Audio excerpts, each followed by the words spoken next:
When was this? You released this book called Maricar. Yeah, late 2022, if I'm not mistaken, yeah. Medyo may COVID pa eh. Yes, medyo Medyo may pa-exit pa lang COVID pa. tayo nun. And it took you, what, 12 years before you actually... 13 years. Yeah. Before you actually decided na ito, magte-tell all ako, sasabihin ko na. We're talking about the crisis. I mean, some call it a scandal that Maricar got involved in.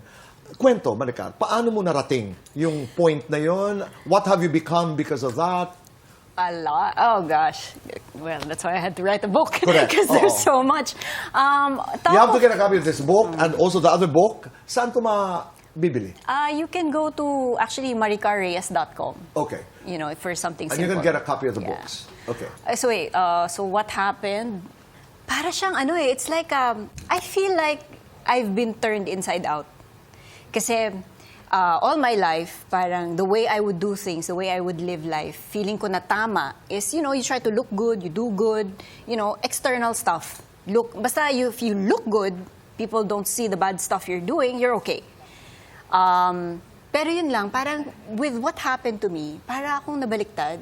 All of a sudden, your reputation is tarnished and you can never get it back.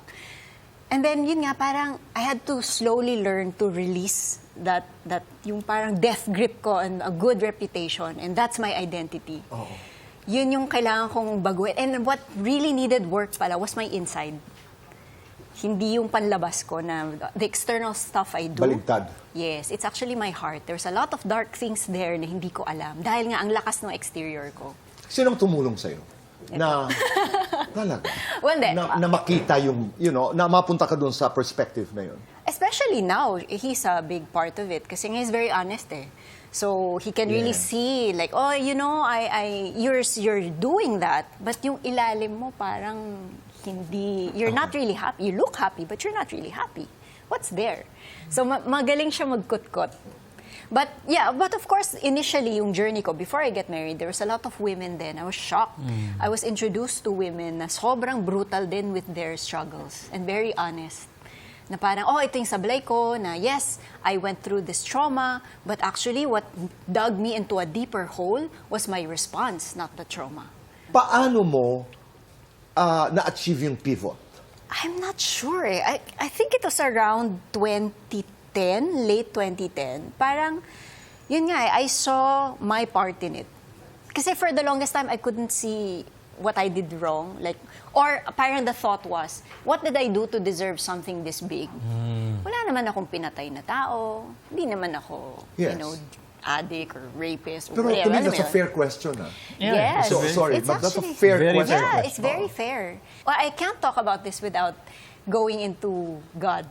Yes. Kasi, yun nga parang I saw things from my perspective. If I am the, parang kumbaga, standard, then, if I'm the standard of goodness, then, parang, hindi naman ako murderer or what. Pero yun nga by talking to so many women and being open to the perspective of God, when I see my situation through His eyes, and I start to also know kung sino ba talaga siya, mas nagiging klaro na sablay ka din eh. Oo, may sablay ka rin. And it was all, and yun nga yun yung dinidikdik sa akin. It's accumulation of your little choices that were hurting God and hurting yourself in the process over so many years that it just got bigger and bigger and bigger and bigger and blew up. Why didn't you name names in the book? Why should I name names? Ang tagal na rin. And yun nga, the primary purpose of the book is to help women who are also going to dark times. Yeah. So yun talaga yung purpose ko. It was really, tsaka to show them my journey. And then if somebody will learn something, if my journey will help them, edi I've done my job. And siguro kay Maricar, the book, bakit a lot of people read it and really cry, talagang mga babae? Because, bakit walang names? Because, ang gusto ni Maricar talaga, I want to focus on my accountability, my fault. Some other book, I think, pwede naman niyang kunin yung root na, hindi, biktima ako. Mag-name ako ng names para malaman ng lahat na inosente ako at sila ang gumawa ng mali. Pwede rin naman ganun eh. Pero it's not, hindi niya purpose yun eh. Ang purpose niya is, there's nothing we can do about the other side. Ang side ko ang pwedeng may accountability. So kaya walang names. I will focus on my mistakes. Doon ako magfo-forward. Doon tayo makaka-move forward. Did you contemplate on going to court? Contemplate, oo. Dumaan ka rin doon? Yeah, I actually kind of talked about it a bit. Sa A bit book. here. Yeah. I remember. Yeah. Oo, pero hindi rin eh. Parang it wasn't the route for me. Again, naiintindihan ko. Yeah. I mean, the reality of it. That's right. When you're, in theory, I mean, not to naman the justice system. I mean, it's there for a reason. But the path that was being presented to me, hindi para sa akin. Pero Maricar, the fact na nasasabi mo ng crisis, the scandal, ang sarap lang isipin na kahit ano ang pagdaanan natin, ang bait pa rin talaga ng Diyos. Sobra. No? Oh, grabe. You know, you pray and you say, Lord, Super. I don't know how I got here, but I'm here. Salamat. And I'm just so happy that you're able to share a story. Really, thank you. Hindi ba? You know why? Because you should have a song for Maricar.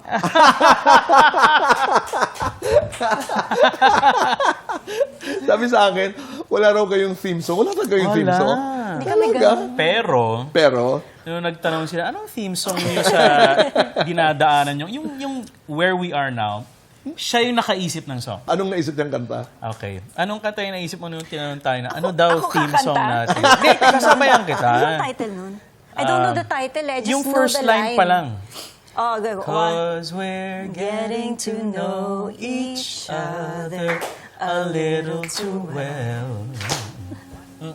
Ano ba yung next na? We're starting to show our feelings and people can tell. Sun and Your eyes meet mine. I light up like a neon sign. Cause we're getting to know each other a little too well.